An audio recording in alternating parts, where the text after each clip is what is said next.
میں میں کہاں ہوں؟ اس کی آنکھ کھلی تو ارد گرد کا ماحول دیکھتے اس نے خود سے سوال کیا تھا۔ ہر طرف اندھیرا چھائے ہوا تھا۔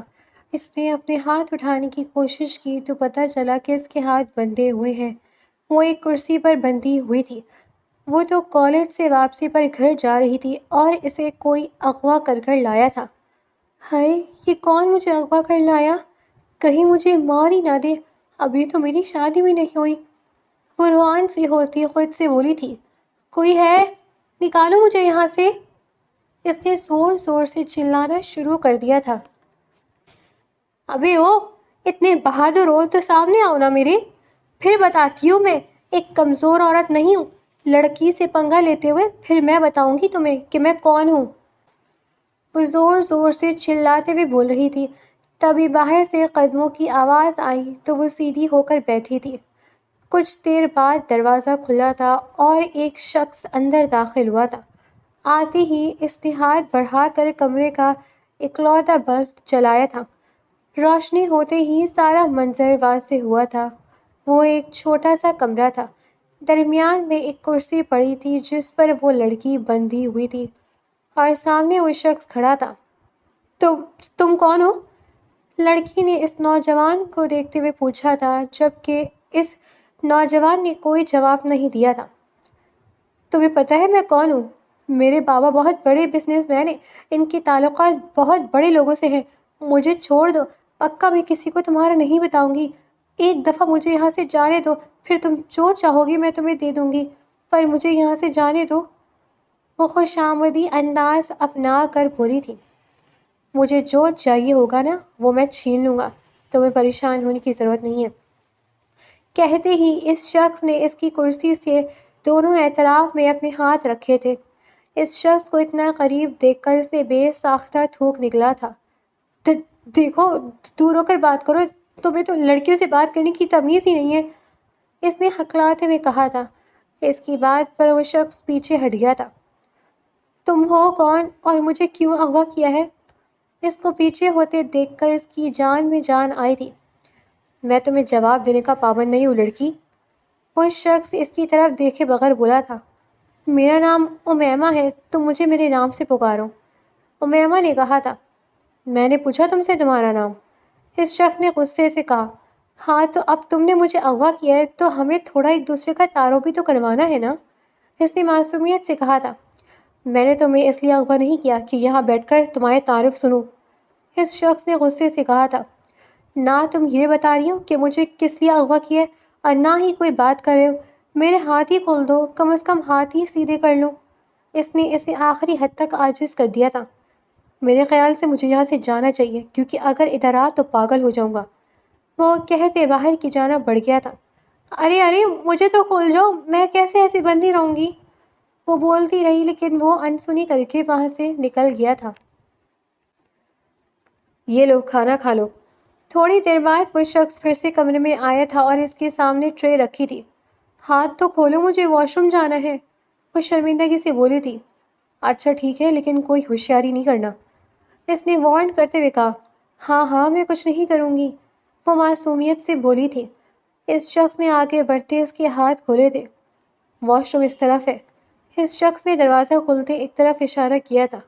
واہ، اتنا پیارا گھر ہے اور مجھے اس گلے سڑے کمرے میں بند رکھا ہے، وہ اشتیاق سے گھر کو دیکھتے ہوئے بولی تھی۔ کیا کہا تم نے؟ اچانک پیچھے سے آواز آئی تھی۔ کچھ بھی نہیں، میں واش روم جاتی ہوں، کہتے ہوئے وہ واش روم کی جانب بڑھ گئی تھی۔ جبھی اس کے موبائل پر کال آئی تھی اور وہ کال سننے باہر بڑھ گیا تھا۔ ہاں بولو ریحان، کیا اپڈیٹ ہے؟ اس نے کال اٹھاتے ہوئے پوچھا تھا۔ مصطفیٰ یار، اس کا باپ ہر جگہ اس کو ڈھونڈ رہا ہے، دوسری طرف سے ریحان کی آواز سنائی دی تھی۔ اچھا چلو تم ان کو الجھا کر رکھو، کچھ بھی کر کے اسے میرا پتہ نہیں چلنا چاہیے، مصطفیٰ نے کہا تھا۔ ٹھیک ہے یار، پر تم جلد از جلد اس معاملے کو سلجھاؤ، ریحان نے کہا تھا۔ ٹھیک ہے، پھر میں بعد میں بات کرتا ہوں، اللہ حافظ، مصطفیٰ نے کال کاٹ دی تھی۔ ابھی وہ پیچھے مڑا ہی تھا جب اس کے سر پر زور سے کوئی چیز لگی تھی اور وہ نیچے گر گیا تھا۔ امیمہ جو واش روم سے باہر نکلی تو مصطفیٰ سامنے کھڑا کسی سے بات کر رہا تھا، اس کی طرف اس کی پشت تھی۔ امیمہ آس پاس کوئی چیز تلاش کرنے لگی، تبھی اسے وہاں پر اسٹیل کا گلاس نظر آیا تھا۔ اس نے آنکھیں پڑھ کر اس کے سر پر زور سے دے مارا۔ اسے گرتا دیکھ کر وہ دروازے کی جانب بھاگی تھی۔ باہر نکلی تو چاروں طرف جنگل ہی جنگل تھا۔ ہے، یہ کہاں پھنس گئی؟ وہ بڑبڑائی تھی اور پھر جنگل کی طرف بھاگی تھی۔ ابھی وہ تھوڑا آگے ہی گئی تھی جب پیچھے سے اسے بالوں سے پکڑ کر پیچھے کھینچا تھا۔ میں نے تو سوچا تھا کہ تمہارے ساتھ نرمی برتوں گا، لیکن تم تو بڑی ٹیڑھی نکلی۔ اب دیکھو میں تمہارے ساتھ کیا کرتا ہوں۔ تمہارے تو اس سکرو ٹائٹ کرنے پڑیں گے۔ اس نے کہتے اسے بالوں سے پکڑ کر اندر کی جانب لے جانے لگا تھا۔ میرے بال تو چھوڑ دو، بہت درد ہو رہا ہے مجھے۔ امیمہ اپنے بال چھڑوانے کی کوشش کرنے لگی تھی، لیکن مصطفیٰ اس کو پکڑ کر اندر کی جانب لے گیا تھا اور اسے لے جا کر ایک کمرے میں پھینکا تھا اور باہر سے کنڈی لگا دی تھی۔ دروازہ کھولو بدتمیز انسان، مجھے نکالو یہاں سے۔ امیمہ زور زور سے دروازہ بجانے لگی تھی۔ گھٹیا انسان، یہ تو بتا دو مجھے یہاں کیوں قید کیا ہے؟ وہ رونے لگ گئی تھی۔ کیا دشمنی ہے تمہاری میرے ساتھ؟ آخر کیا قصور ہے میرا؟ وہ دروازہ بجا بجا کر کہہ رہی تھی، جبکہ مصطفیٰ کان لپیٹے صوفے پر لیٹا تھا۔ اندر سے مسلسل آوازیں آ رہی تھی، لیکن وہ اپنی جگہ سے نہیں ہلا تھا۔ امیمہ دروازہ بجا بجا کر تھک گئی تھی، آخر کار وہیں نیچے بیٹھتی چلی گئی تھی۔ حیدر، میں نے تم سے کہا تھا ہر جگہ چھان مارو، مجھے میری بیٹی واپس چاہیے، لیکن مجھے ابھی تک کوئی خبر نہیں ملی اس کی۔ یوسف صاحب کال پر حیدر سے بات کر رہے تھے۔ سر ہم پوری کوشش کر رہے ہیں، بہت جلد آپ کی بیٹی کو ڈھونڈ لیں گے۔ دوسری طرف سے ایس پی حیدر نے کہا تھا، کہاں ڈھونڈو گے تم؟ 2 دن ہو چکے ہیں، ابھی تک تم کوئی سراغ نہیں لگا سکے۔ یوسف صاحب برہم تھے۔ سر میں اپنی پوری کوشش کرتا ہوں، جلد از جلد آپ کی بیٹی آپ کو مل جائے گی۔ ایس پی حیدر نے کہتے کال کاٹ دی تھی۔ سارے کے سارے ایسے ہی ہیں۔ یوسف صاحب نے موبائل سائٹ پر رکھتے ہوئے کہا تھا، کچھ پتہ چلا؟ سائمہ بیگم نے پریشانی سے پوچھا تھا۔ کہاں، یہ سارے کے سارے نکمے ہیں، ابھی تک کچھ پتہ نہیں چلا سکے۔ یوسف صاحب کا لہجہ شکست آمیز تھا۔ ہائے میری بیٹی، نہ جانے کس حال میں ہوگی۔ سائمہ بیگم رونا شروع کر دیا تھا۔ صبر کریں، انشاءاللہ بہت جلد مل جائے گی۔ یوسف صاحب نے انہیں تسلی دی، لیکن وہ خود بہت پریشان تھے۔ ماضی، بابا سائی، میں نے کہا ہے نا کہ میں اپنی مرضی سے ہی شادی کروں گا، چاہے جو کچھ ہو جائے، مرضی ہو جائے۔ سکندر اونچی آواز میں بولا تھا، دماغ ٹھکانے پر ہے تمہارا؟ تم اس طوائف کی بیٹی سے شادی کرو گے؟ حیات صاحب غصے سے چلائے تھے، وہ تو نہیں ہے، نہ اس کی ماں تھی، میں ہر حال میں سے شادی کروں گا۔ سکندر ابھی بھی اپنی بات پر قائم تھا۔ دیکھ رہی ہیں بیگم، یہ پرورش کیا آپ نے اپنے بچوں کی۔ حیات صاحب اب اپنی اہلیہ سعدیہ بیگم سے مخاطب تھے۔ سکندر، تمہارے بابا بالکل صحیح کہہ رہے ہیں، تم اس لڑکی سے شادی نہیں کرو گے۔ سعدیہ بیگم نے بھی اپنی شوہر کی بات کی طرفداری کی تھی۔ امی آپ؟ سکندر کو اپنی ماں سے یہ توقع نہیں تھی۔ اس کا لہجہ دکھ اور حیرت کا ملا جلا تاثر پیش کر رہا تھا۔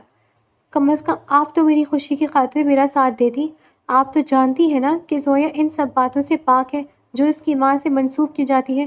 وہ ایک پڑھی لکھی اور سلجھی ہوئی لڑکی ہے۔ کیا اس کا قصور صرف یہ ہے کہ اس نے اس گھرانے میں جنم لیا جس کا انتخاب اس کے بس میں نہیں تھا؟ سعدیہ بیگم نے تڑپ کر اپنے بیٹے کا ہاتھ تھاما۔ ان کی آنکھوں میں ممتا کی بے بسی تھی۔ بیٹا، سچ یا جھوٹ کی نہیں ہے، بات اس معاشرے کی ہے جہاں ہمیں جینا ہے۔ لوگ خاندان دیکھتے ہیں، نسلیں دیکھتے ہیں۔ ہم اپنی خاندانی وجاہت کو ایک ایسی لڑکی کی خاطر داؤ پر نہیں لگا سکتے جس کا ماضی سوالیہ نشان ہو۔ خاک ڈالے ایسی وجاہت پر جو کسی انسان کی قدر نہ کرنا سکھائے۔ سکندر نے غصے سے اپنا ہاتھ چھڑوایا۔ حیات صاحب کا پارا اب 7ویں آسمان پر تھا۔ زبان سنبھال کر سکندر، تم ایک طوائف زادی کے لیے اپنے ماں باپ کے سامنے اونچی آواز میں بات کر رہے ہو۔ یاد رکھو، اگر تم نے اس گھر کی دہلیز سے باہر قدم نکالا تو تمہارا اس خاندان سے کوئی تعلق نہیں رہے گا۔ ماحول میں تناؤ اس حد تک بڑھ گیا تھا کہ سانس لینا بھی دشوار محسوس ہو رہا تھا۔ تبھی بیرونی دروازہ کھلا اور یوسف اندر داخل ہوا۔ گھر کی فضا میں پچھلی گھٹن اور سب کے چہرے پر چھائی سنجیدگی دیکھ کر وہ ٹھٹک گیا۔ یہ کیا ہو رہا ہے؟ باہر تک آپ لوگوں کی چلانے کی آوازیں آ رہی ہیں، خیر تو ہے؟ یوسف نے پریشانی سے سب کے چہروں کا جائزہ لیتے ہوئے پوچھا تھا۔ حیات صاحب نے صوفے پر بیٹھتے ہوئے غصے سے سر جھٹک دیا۔ یوسف، دیکھو اپنے بھائی کے لچھن، یہ اب ہمیں بتائے گا کہ اس گھر کی بہو کون بنے گی؟ یوسف نے سکندر کی طرف دیکھا جو دیوار سے ٹیک لگائے غصے میں پھنکا رہا تھا۔ سکندر، کیا معاملہ ہے بھائی؟ تم کیوں بابا سائی اور امی کو پریشان کر رہے ہو؟ سکندر نے ایک سرد آہ بھری اور یوسف کے قریب آیا۔ یوسف، تم تو مجھے سمجھتے ہو نا، میں زویا سے شادی کرنا چاہتا ہوں۔ میں نے بابا سائی کو سب بتا دیا ہے، لیکن یہ لوگ صرف اس کے خاندانی پس منظر کو لے کر بیٹھے ہیں۔ کیا انسان کی اپنی کوئی اہمیت نہیں ہوتی؟ یوسف نے خاموشی سے سکندر کی بات سنی، پھر کچھ دیر سوچنے کے بعد اس کا رخ حیات صاحب اور سعدیہ بیگم کی طرف ہوا۔ سکندر کو لگا شاید یوسف ان کی وکالت کرے گا، لیکن جب یوسف بولا تو سکندر کے پیروں تلے سے زمین نکل گئی۔ سکندر، بابا سائی اور امی ٹھیک کہہ رہے ہیں۔ یوسف کا لہجہ دو ٹوک تھا۔ کیا تم بھی؟ سکندر کا دل ٹوٹ سا گیا۔ ہاں، میں بھی، یوسف نے سنجیدگی سے کہا۔ دیکھو بھائی، جذبات ہی اپنی جگہ، لیکن حقیقت بہت تلخ ہوتی ہے۔ ہم جس طبقے سے تعلق رکھتے ہیں وہاں ہماری عزت صرف ہماری دولت نہیں بلکہ ہمارا خاندانی وقار بھی ہے۔ تم جس لڑکی کی بات کر رہے ہو، کل کو جب وہ اس گھر کی بہو بن کر آئے گی تو لوگ تمہاری محبت کی نہیں، اس کی ماں کی پیشی کی مثالیں دیں گے۔ کیا تم برداشت کر سکو گے کہ تمہاری اولاد پر انگلی اٹھائی جائے؟ امی اور بابا سائی نے ہمیشہ ہماری بہترین تربیت کی ہے، ان کا فیصلہ غلط نہیں ہو سکتا۔ میں امی کی بات سے 100% اتفاق کرتا ہوں، تمہیں یہ ضد چھوڑنی ہوگی۔ سکندر نے قہقہہ لگایا، ایک ایسا قہقہہ جس میں صرف تکلیف تھی۔ واہ، آج مجھے پتہ چلا کہ اس گھر میں صرف خون کے رشتے بستے ہیں، احساس کے نہیں۔ تم سب نے مل کر ایک ایسی لڑکی کو مجرم بنا دیا جس نے کبھی کسی کا برا نہیں چاہا۔ ٹھیک ہے، اگر آپ سب کو اپنی جھوٹی شان و شوکت اتنی ہی پیاری ہے تو مبارک ہو آپ کو یہ گھر اور یہ وقار، لیکن یاد رکھیے گا، آج آپ نے میرا دل نہیں بلکہ میرا مان توڑا ہے۔ وہ بغیر مڑے تیزی سے سیڑھیاں چڑھتا ہوا اپنے کمرے کی طرف نکل گیا، جبکہ یوسف اور حیات صاحب اسے جاتے ہوئے دیکھ رہے تھے۔ سکندر نے ایک بہت بڑا قدم اٹھا لیا تھا۔ چند دن غائب رہنے کے بعد جب حویلی کا بھاری لکڑی کا دروازہ کھلا تو سب کی نظریں وہیں ٹھہر گئی۔ سکندر تنہا نہیں تھا، اس کے ساتھ ایک لڑکی تھی جس کا سر دوپٹے سے ڈھکا ہوا تھا اور وہ سہمی ہوئی سکندر کی قمیض کا پلو تھامے قدم بڑھا رہی تھی۔ سکندر کے چہرے پر ایک عجیب سی فاتحانہ مسکراہٹ تھی، مگر اس کی آنکھوں میں بغاوت کی سرخ لہریں دوڑ رہی تھیں۔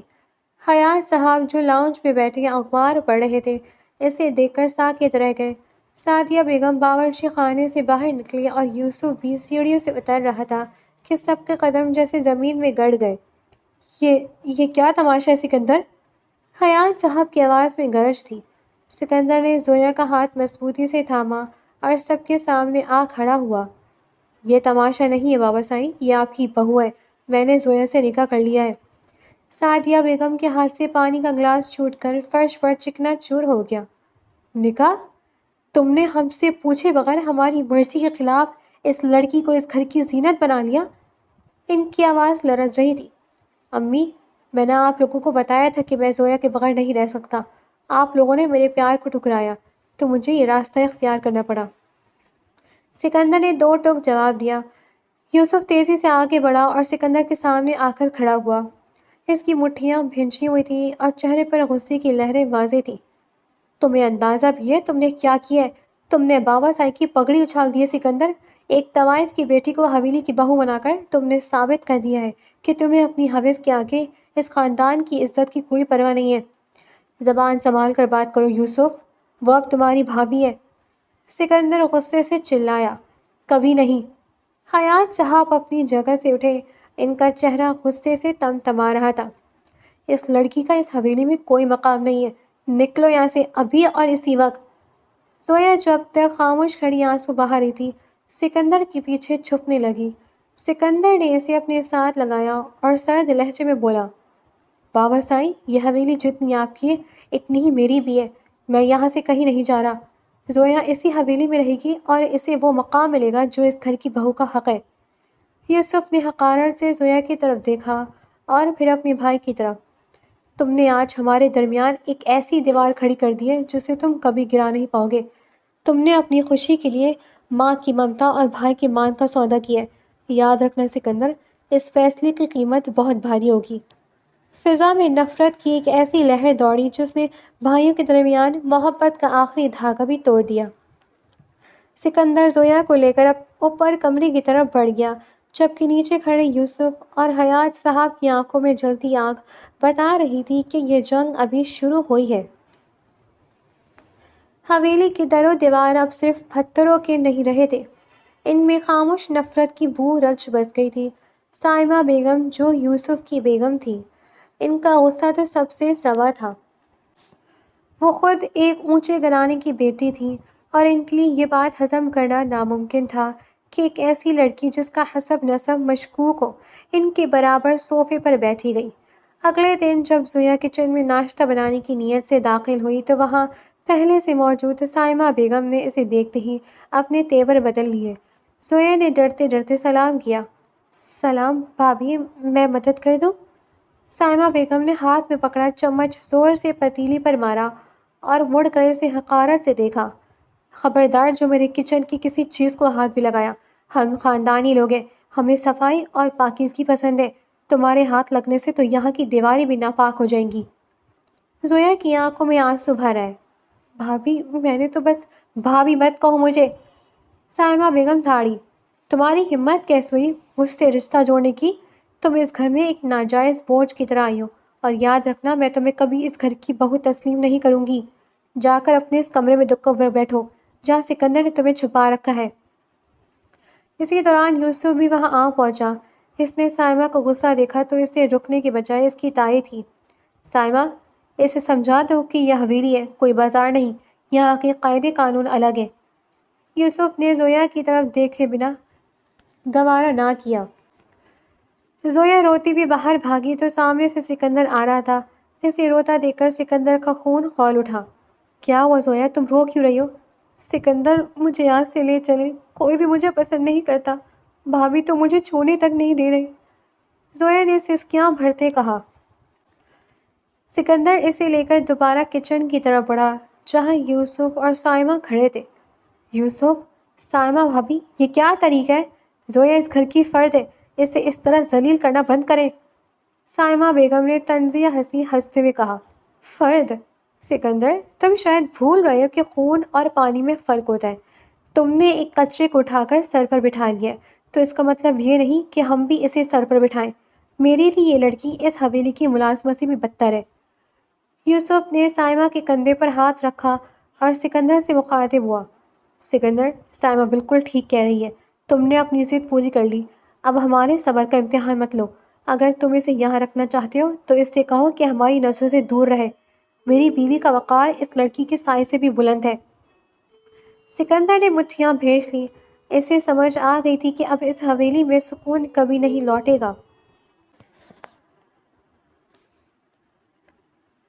حویلی کے در و دیوار اب زویا کے لیے کسی قید خانے سے کم نہ تھے۔ سکندر جب تک گھر میں ہوتا سب خاموش رہتے، لیکن اس کے قدم باہر نکلتے ہی سائمہ بیگم اور یوسف کا رویہ بدترین ہو جاتا۔ سائمہ بیگم نے زویا کو حویلی کی نوکرانی بنا کر رکھ دیا تھا۔ اوئے لڑکی، ادھر آ! سائمہ بیگم نے صوفے پر بیٹھتے ہوئے آواز لگائی۔ زویا جو ابھی صحن کی صفائی کر کے ہٹی تھی، کانپتے قدموں سے ان کے پاس آئی۔ یہ فرش ابھی تک گندا کیوں ہے؟ جا اور دوبارہ اسے رگڑ کر صاف کرو، اور خبردار جو ماسی کو ہاتھ لگانے دیا، اپنے ان گندے ہاتھوں سے خود کرو یہ سب۔ زویا کی کمر میں شدید درد تھا، لیکن وہ خاموشی سے گھٹنوں کے بل بیٹھ کر فرش صاف کرنے لگی۔ یوسف پاس سے گزرا تو اس نے جان بوجھ کر اپنا گندا جوتا صاف کیے ہوئے فرش پر رکھ دیا اور حقارت سے مسکرایا۔ ایسے لوگوں کی جگہ فرش پر ہی ہوتی ہے۔ یوسف کے طنزیہ جملے زویا کے دل کو چھلنی کر دیتے تھے۔ اسے پیاس لگتی تو سائمہ بیگم اسے کچن کے گلاس میں پانی پینے سے روک دیتی۔ اسے الگ برتن دے دیے گئے تھے جسے وہ کوئی اچھوت ہو۔ ایک دن شدید گرمی میں سائمہ بیگم نے اسے تپتی ہوئی چھت پر کپڑے دھونے بھیج دیا۔ زویا کی طبیعت صبح سے ناساز تھی، سر چکرا رہا تھا اور جی متلا رہا تھا۔ ابھی وہ تیسرا کپڑا ہی نچوڑ رہی تھی کہ اسے اندھیرا سا محسوس ہوا اور وہ وہیں چھت پر بے ہوش ہو کر گر گئی۔ کافی دیر گزری تو سکندر گھر واپس آیا۔ اسے زوہا کہیں نظر نہ آئی۔ زویا کہاں ہے؟ اس نے فکرمندی سے پوچھا۔ سائمہ بیگم نے لاپرواہی سے جواب دیا۔ اوپر چھت پر ہوگی، نخرے دکھا رہی ہوگی کام چوری کے۔ سکندر تیزی سے سیڑھیاں چڑھ کر اوپر گیا تو وہاں کا منظر دیکھ کر اس کی جان نکل گئی۔ زویا دھوپ میں بے سود پڑی تھی۔ وہ اسے اٹھا کر فوراً ہسپتال لے بھاگا۔ حویلی میں ایک عجیب سی خاموشی چھا گئی۔ یوسف اور سائمہ بیگم کو لگا شاید وہ کام کے بوجھ سے تھک کر گری ہے، لیکن جب سکندر واپس آیا تو اس کے چہرے پر غصہ اور خوشی کا ایک عجیب امتزاج تھا۔ اس نے ہال میں قدم رکھتے ہی دھاڑ کر یوسف اور سائمہ بیگم کو مخاطب کیا۔ آج سے زویا کو کوئی ہاتھ نہیں لگائے گا، اور سائمہ بھابی خاص طور پر آپ سن لیں۔ یوسف غصے سے آگے بڑھا۔ تم ہم پر چلا رہے ہو اس لڑکی کی خاطر؟ ہاں، کیونکہ وہ اس گھر کے وارث کی ماں بننے والی ہے۔ سکندر کی آواز میں فخر تھا۔ زویا پریگننٹ ہے۔ ڈاکٹر نے کہا ہے کہ اس کی حالت آپ لوگوں کے دیے ہوئے ذہنی اور جسمانی تناؤ کی وجہ سے بگڑ رہی ہے۔ اگر اب اسے یا میرے بچے کو کچھ ہوا تو میں بھول جاؤں گا کہ آپ میرے بڑے بھائی ہیں۔ یہ خبر سنتے ہی سائمہ بیگم کے پیروں تلے سے زمین نکل گئی۔ ان کی اپنی کوئی اولاد نہیں تھی اور اب وہ لڑکی جسے وہ طوائف زادی کہہ کر پکارتی تھی اس گھر کو وارث دینے والی تھی۔ یوسف کے چہرے پر بھی ہوائیاں اڑنے لگیں۔ حسد اور نفرت کی ایک نئی لہر نے ان دونوں دلوں میں جنم لیا تھا۔ زویا کی پریگننسی کی خبر نے حویلی میں خوشی کے بجائے حسد کی ایک ایسی آگ بھڑکا دی تھی جس میں انسانیت جل کر راکھ ہونے لگی تھی۔ سائمہ بیگم، جن کی اپنی گود اب تک ہری نہیں ہوئی تھی، اس خبر کو اپنی سب سے بڑی شکست سمجھ رہی تھی۔ انہوں نے سعدیہ بیگم کے کان بھرنا شروع کر دیے، جو پہلے ہی اس رشتے کے خلاف تھی۔ ایک شام جب سکندر بزنس کے سلسلے میں شہر سے باہر گیا ہوا تھا، حویلی کے دالان میں ایک طوفان کھڑا ہو گیا۔ سائمہ بیگم نے جان بوجھ کر زویا کے کمرے سے ایک پرانی تصویر نکالی جو زویا کے بچپن کی تھی، لیکن اسے غلط رنگ دے کر سعدیہ بیگم کے سامنے پیش کیا۔ امی سائی، دیکھ لے اپنی آنکھوں سے، سائمہ بیگم نے زہر آلود لہجے میں کہا۔ جس لڑکی کا حسب نسبی بازار سے جڑاؤ، اس کے کردار کی کیا ضمانت؟ سکندر تو معصوم ہے، اس کے پیار میں اندھا ہو گیا ہے، لیکن ہم تو بیوقوف نہیں ہیں۔ سعدیہ بیگم نے تصویر دیکھی اور نفرت سے منہ پھیر لیا۔ کیا کہنا چاہتی ہو سائمہ؟ کھل کر بولو۔ کہنا کیا ہے امی، ابھی شادی کو ہوئے چند ماہ ہی ہوئے اور یہ خوشخبری؟ سائمہ نے طنزیہ قہقہ لگایا۔ کہیں ایسا تو نہیں کہ یہ بچہ سکندر کا ہی نہیں؟ ایسی عورتیں اپنی گناہوں کی پوٹلی دوسروں کے سر تھوپنے میں ماہر ہوتی ہیں۔ زویا جو کچن سے پانی لینے آئی تھی، یہ سن کر وہیں ساکت رہ گئی۔ اس کے پیروں تلے سے زمین نکل گئی۔ بھابی، خدا کو خوف کریں، آپ مجھ پر اتنا بڑا الزام لگا رہی ہیں۔ میں نے تو کبھی خواب میں بھی نہیں کسی غیر مرد کا نہیں سوچا۔ وہ روتی ہوئی ان کے قدموں میں گر گئی۔ سعدیہ بیگم نے اسے ٹھوکر مار کر پیچھے ہٹایا۔ دور ہٹو ہم سے۔ سائمہ سچ ہی تو کہہ رہی ہے، جس کی ماں راتوں کو غیر مردوں کے لیے سجتی ہو، اس کی بیٹی ستی ساوتری کیسے ہو سکتی ہے؟ ہمیں کیا پتا کہ تم اس حویلی میں کس کا گناہ پال رہی ہو۔ امی سائی، میں قرآن پر ہاتھ رکھ کر قسم کھاتی ہوں یہ بچہ سکندر کا ہی ہے۔ زویا کی سسکیاں دیواروں سے ٹکرا رہی تھی۔ اسی وقت یوسف بھی وہاں آ پہنچا۔ اس نے ہمدردی جتانے کے بجائے سائمہ کا ساتھ دیا۔ امی، اسے رونے دھونے سے کچھ نہیں ہوگا۔ اس لڑکی سے ہمارے خاندان کی پاکیزگی کو داغدار کر دیا ہے۔ اگر یہ بچہ اس گھر میں پیدا ہوا تو لوگ انگلیاں اٹھائیں گے کہ حویلی کے وارث کا خون ملاوٹ زدہ ہے۔ سائمہ بیگم نے زویا کے بال پکڑ کر اسے جھٹکا دیا۔ بولو، کس کا بیچ لے کر آئی ہو یہاں؟ سکندر کو تو تم اپنی ہی اداؤں سے پھانس لیا، ہمیں کیسے یقین دلاؤ گی؟ زویا زمین پر بیٹھی اپنی قسمت کو رو رہی تھی۔ اس پر ہونے والا جسمانی تشدد تو وہ سہ گئی تھی، لیکن اپنے کردار پر لگنے والا یہ داغ اس کے لیے موت سے بدتر تھا۔ حویلی کی ملازمائیں بھی دور کھڑی تماشا دیکھ رہی تھیں اور سائمہ بیگم کی شہ پر چیم بھوکیاں کر رہی تھی۔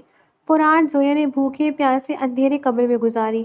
ایسے ڈر تھا کہ کہیں یہ لوگ اس کے بچے کو نقصان نہ پہنچا دیں، جبکہ باہر بیٹھے یوسف اور سائمہ اس سازش میں مصروف تھے کہ کیسے سکندر کے دل میں زویا کے خلاف شک کا بیج بویا جائے۔ وقت کا پہیہ گھومتا رہا اور حویلی میں نفرتوں کی خلیج مزید گہری ہوتی چلی گئی۔ زویا نے 9 ماہ کسی زندہ لاش کی طرح گزارے۔ سکندر اگرچہ اس کا محافظ تھا، لیکن سائمہ بیگم اور سعدیہ بیگم کے زہریلے جملوں نے سکندر کے دل میں بھی کہیں نہ کہیں شک کا ایک چھوٹا سا بیج بو دیا تھا، جسے وہ تسلیم تو نہیں کرتا تھا، مگر اس کا رویہ پہلے جیسا پرتپاک نہیں رہا تھا۔ بالآخر وہ دن آ ہی گیا جب حویلی کے در و دیوار ایک ننھی سی جان کی پہلی پکار سے گونج اٹھے۔ زویا نے ایک خوبصورت سے بیٹے کو جنم دیا تھا۔ اس بچے کی آنکھیں بالکل سکندر جیسی تھی اور رنگت زویا جیسی دودھیا۔ سکندر نے جب پہلی بار اپنے بیٹے کو گود میں لیا تو اس کی ممتا جاگ اٹھی اور تمام شکوک شبہات ایک لمحے میں بہہ گئے۔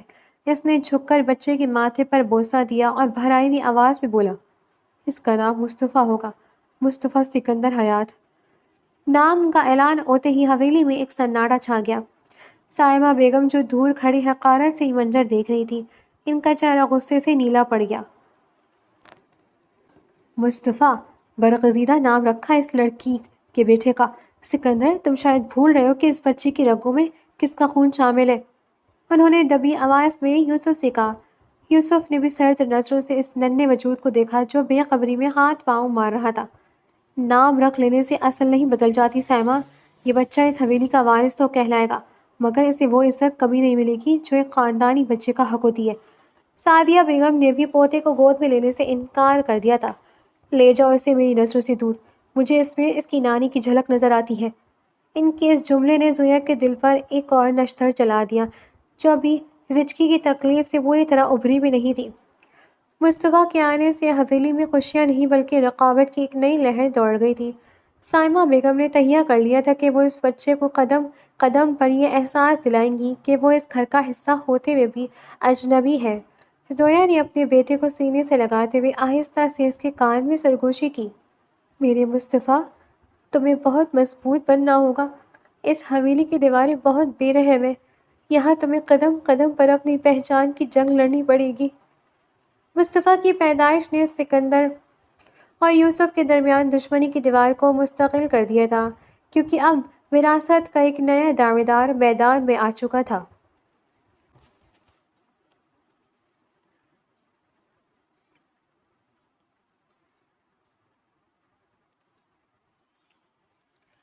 مصطفیٰ کی پیدائش کو 2 سال بیت چکے تھے۔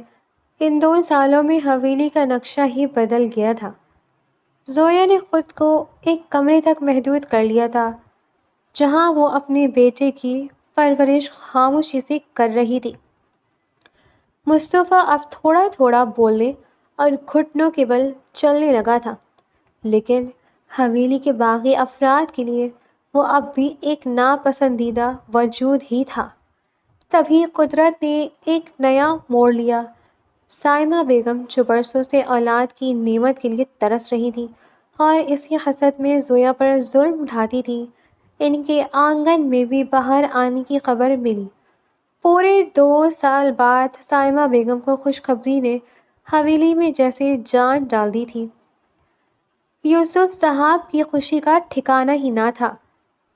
امی سائیں، دیکھا آپ نے، اللہ نے ہماری سن لی، اب اس حویلی کو ایک اصیل اور خاندانی وارث ملے گا۔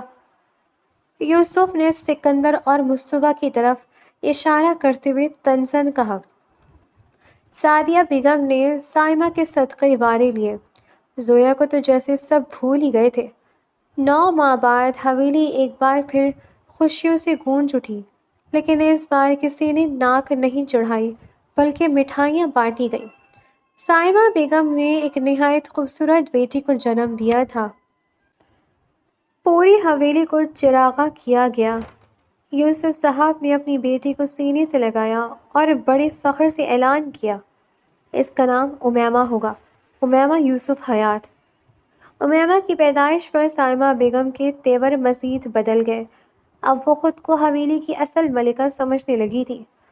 ایک دن جب زویا ننھے مصطفیٰ کو گود میں لیے صحن سے گزر رہی تھی، سائمہ بیگم اپنی بیٹی امیمہ کو جھولے میں جھلاتے ہوئے زہریلے لہجے میں بولی، دیکھ لیا زویا، میری بیٹی اس گھر کی عزت بن کر آئی ہے، اس کے خون میں کوئی ملاوٹ نہیں، کوئی داغ نہیں ہے۔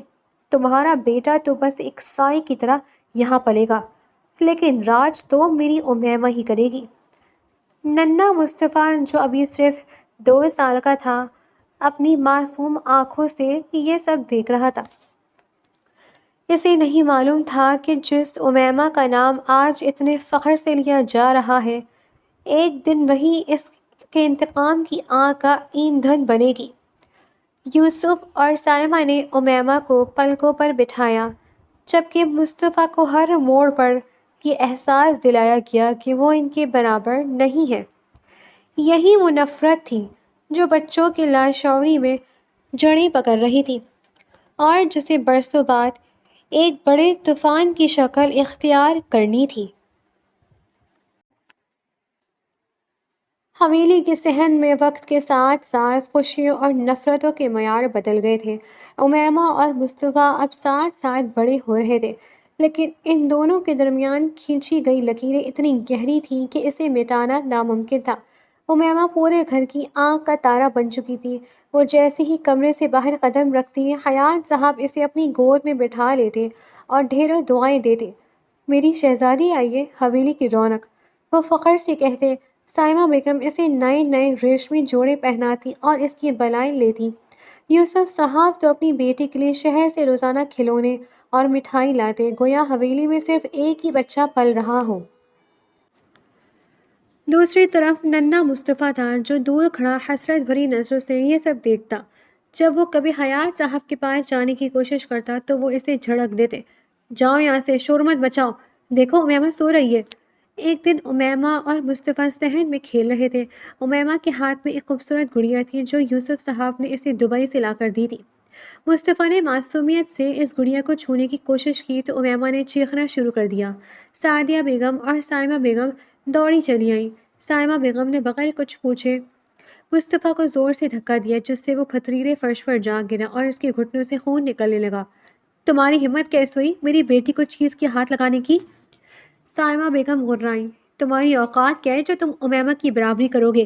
سعدیہ بیگم نے بھی مصطفیٰ کو سہارا دینے کے بجائے اسے ہی ڈانٹا۔ سکندر نے اسے سر جھاڑ رکھا تھا، ورنہ اس کی جگہ تو نوکروں کی کوارٹر میں ہونی چاہیے تھی۔ دیکھو میری امیمہ کا موڈ خراب کر دیا اس نے۔ زویا دور کھڑی اپنی ممتا کو سکتا دیکھ رہی تھی۔ وہ آگے بڑھی اور اپنے لخت جگر کو سینے سے لگا لیا جس کی آنکھوں سے خاموش آنسو بہہ رہے تھے۔ اس نے مصطفیٰ کے کان میں سرگوشی کی، رونا نہیں میرے بیٹے، تم ان سب سے زیادہ طاقتور بننا ہے۔ مصطفیٰ نے اپنی چھوٹی سی مٹھی بھیج لی۔ اس نے دیکھا کہ کیسے امیمہ کو پیار کیا جا رہا ہے، کیسے اسے گود میں اٹھا کر حویلی کے جھولے جھلائے جا رہے ہیں، جبکہ اسے صرف حقارت اور ٹھوکریں مل رہی ہیں۔ اس کی معصوم ذہن میں یہ بات نقش ہو گئی کہ امیمہ وجود جو ہے جس کی خاطر اسے ہر بار ذلیل کیا جاتا ہے۔ یہی وہ دن تھے جب مصطفیٰ کے دل میں محبت کی جگہ سرد مہری اور انتقام نے لینا شروع کر دی تھی۔ وہ جان گیا تھا کہ اس حویلی میں اس کا کوئی نہیں ہے سوائے اس کی دکھی ماں کے۔ حویلی کی فضاؤں میں جہاں بڑوں کے دلوں میں نفرت کی دیواریں کھڑی تھیں، وہیں ان دیواروں کے بیچ امیمہ ایک ایسی بیل کی طرح بڑھ رہی تھی جس کا رخ روشنی کی طرف تھا۔ امیمہ اپنی ماں سائمہ بیگم کے بالکل برعکس بے حد شرارتی، چنچل اور صاف دل واقع ہوئی تھی۔ وہ پوری حویلی میں اپنی پائلوں کی چھن چھن بکھیرتی پھرتی، کبھی حیات صاحب کی پگڑی چھپا دیتی تو کبھی یوسف صاحب کے کمرے میں جا کر ان کی اہم فائلیں ادھر ادھر کر دیتی۔ اس کی ہر شرارت پر اسے ڈانٹ کے بجائے پیار ملتا کیونکہ وہ سب کی لاڈلی تھی۔ لیکن ان سب کے درمیان ایک بات عجیب تھی اور وہ تھا امیمہ کا مصطفیٰ کے ساتھ رویہ۔ جب کبھی سائمہ بیگم اسے نئے کھلونے لا کر دیتی، امیمہ چوری چھپے وہ کھلونے لے کر مصطفیٰ کے پاس پہنچ جاتی۔ مصطفیٰ بھائی دیکھو بابا میرے لیے کیا لائے، آؤ ہم مل کر کھیلتے ہیں۔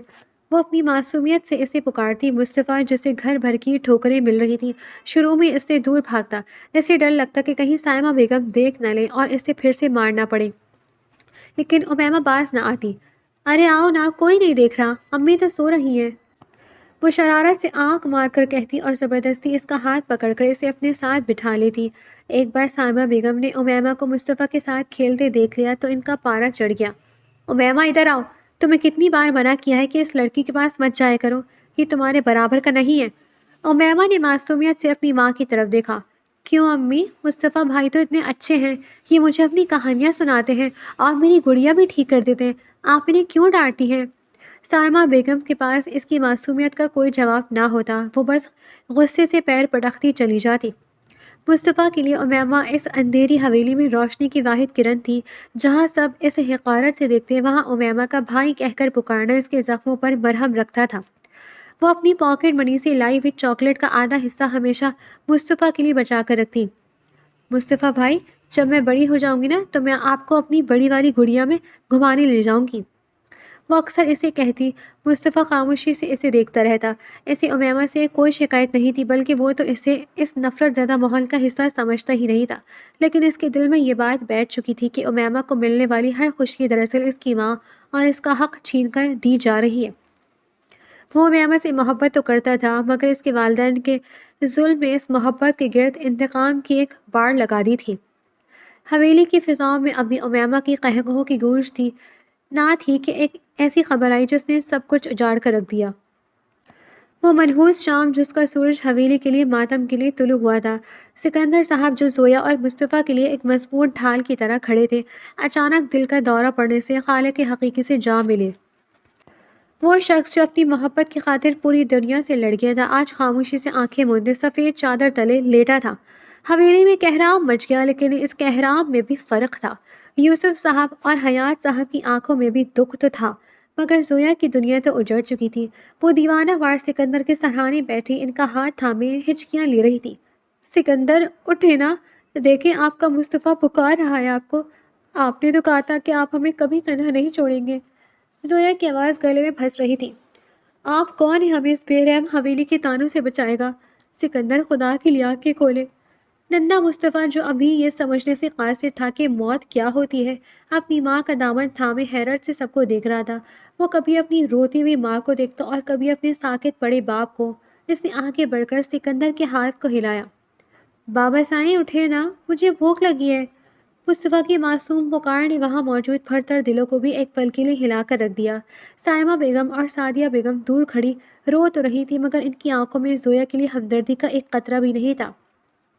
یوسف صاحب نے آگے بڑھ کر جنازے کی تیاری کا حکم دیا، مگر ان کے لہجے میں اب ایک عجیب سی حاکمیت آ گئی تھی۔ انہیں معلوم تھا کہ اب سکندر کے جانے کے بعد اس حویلی کا ہر فیصلہ ان کے ہاتھ میں ہوگا۔ جب سکندر کا جنازہ اٹھنے لگا تو زویا کی چیخیں آسمان چیرنے لگی۔ نہیں، میرے سکندر کو مت لے جاؤ، میرا سہارا نہیں چھیننے جاؤ۔ میں کہاں جاؤں گی اس بچے کو لے کر؟ مصطفیٰ نے جب اپنے باپ کو کندھوں پر اٹھائے باہر جاتے دیکھا تو وہ بھی پیچھے بھاگا۔ بابا بابا، وہ چیختا رہا، مگر حیات صاحب نے اسے بازو سے پکڑ کر پیچھے کھینچ لیا۔ خاموش ہو جاؤ، مرد روتے نہیں ہیں۔ حیات صاحب کی آواز میں اب وہ شفقت نہیں رہی تھی جو سکندر کی موجودگی میں کبھی کبھار نظر آتی تھی۔ اس رات حویلی کے اس کمرے میں جہاں کبھی سکندر کی خوشبو بستی تھی، اب صرف اندھیرا اور زویا کی سسکیاں تھیں۔ زویا نے مصطفیٰ کو سینے سے لگا لیا اور وہ دونوں ماں بیٹا ساری رات فرش پر بیٹھے روتے رہے۔ مصطفیٰ نے اس دن اپنی معصوم آنکھوں سے دیکھ لیا تھا کہ اس کے باپ کے جاتے ہی حویلی کے لوگوں کے چہرے کیسے بدل گئے ہیں۔ اب نہ کوئی اسے اٹھانے والا تھا، نہ کوئی اسے پیار کرنے والا تھا۔ وہ ننھا سا وجود اس دکھ کی رات میں ایک دم بڑا ہو گیا تھا۔ اسے احساس ہو گیا تھا کہ اب اس کا اس دنیا میں اپنی ماں کے سوا کوئی نہیں، اور یہ حویلی اب ان کے لیے کسی مقتل سے کم نہ ہو گئی۔ سکندر صاحب کی جنازے کی مٹی ابھی خشک بھی نہ ہوئی تھی کہ حویلی کے در و دیوار سے رہی سہی ہمدردی بھی ختم ہو گئی۔ وہ مضبوط ڈھال جو زویا اور مضبوط کے گرد تنی ہوئی تھی، اب ٹوٹ کر بکھر چکی تھی۔ اب یوسف صاحب حویلی کے سیاہ و سفید کے اکیلے مالک بن بیٹھے تھے۔ حیات صاحب نے بھی اپنی تمام تر توجہ یوسف اور اس کی بیٹی امیمہ پر مرکوز کر دی، جبکہ زویا اور مصطفیٰ ان کے لیے محض ایک بوجھ بن کر رہ گئے۔ ایک صبح جب زویا ناشتے کی میز پر مصطفیٰ کے لیے دودھ لینے آئی تو سائمہ بیگم نے کچن کے دروازے پر ہی اسے روک دیا۔ کہاں جا رہی ہو؟ سائمہ بیگم کی آواز میں زہر تھا۔ بھابھی مصطفیٰ کے لیے دودھ لینے آئی تھی، وہ صبح سے بھوکا ہے۔ زویا نے نظر جھکا کر کہا۔ اب یہاں کچھ مفت نہیں ملے گا زویا۔ سائمہ بیگم نے حقارت سے اسے دیکھا۔ سکندر تھا تو تمہارے نخرے اٹھائے جاتے تھے، اب وہ نہیں رہا۔ اگر اس گھر میں رہنا ہے تو نوکرانیوں کی طرح کام کرنا پڑے گا، ورنہ اپنا رستہ ناپو۔ زویا کی آنکھوں میں آنسو بھر آئے۔ بھابھی وہ آپ کے بھائی کا بیٹا ہے، اس حویلی کا وارث ہے۔ کون سا وارث؟ یوسف صاحب پیچھے سے گرجے۔ جس کا باپ خود باغی ہو کر ایک ایسی عورت کو لایا ہو جس کا کوئی ٹھکانہ نہ ہو، وہ خاک وارث ہوگا۔ آج سے تم اور تمہارا بیٹا پچھلے کوارٹر میں منتقل ہو جاؤ، حویلی کے اندر تمہارا کوئی کام نہیں ہے۔ زویا کو زبردستی اس کے کمرے سے نکال کر حویلی کے پچھلے حصے میں موجود ایک چھوٹے سے اندھیرے کمرے میں پھینک دیا گیا۔ مصطفیٰ جو ابھی چھوٹا تھا اپنی ماں کا ہاتھ تھامے سسک رہا تھا۔ اسے سمجھ نہیں آ رہا تھا کہ جو بابا اسے گود میں اٹھاتے تھے، ان کے جاتے ہی یہ سب لوگ اسے دھکے کیوں دے رہے تھے۔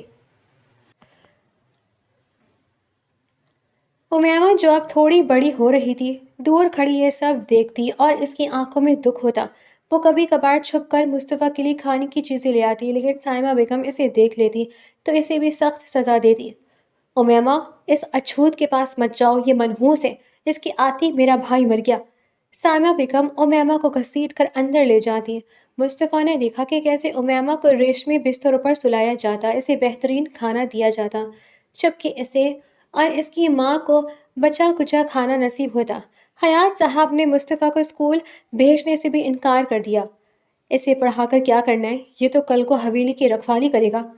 مصطفیٰ کی معصومیت روزانہ ایک نئے ظلم تلے دم توڑ رہی تھی۔ اسے یاد تھا کہ جب وہ پیاس سے تڑپ رہا تھا تو یوسف صاحب اسے پانی دینے کے بجائے اسے جھڑک دیتے تھے۔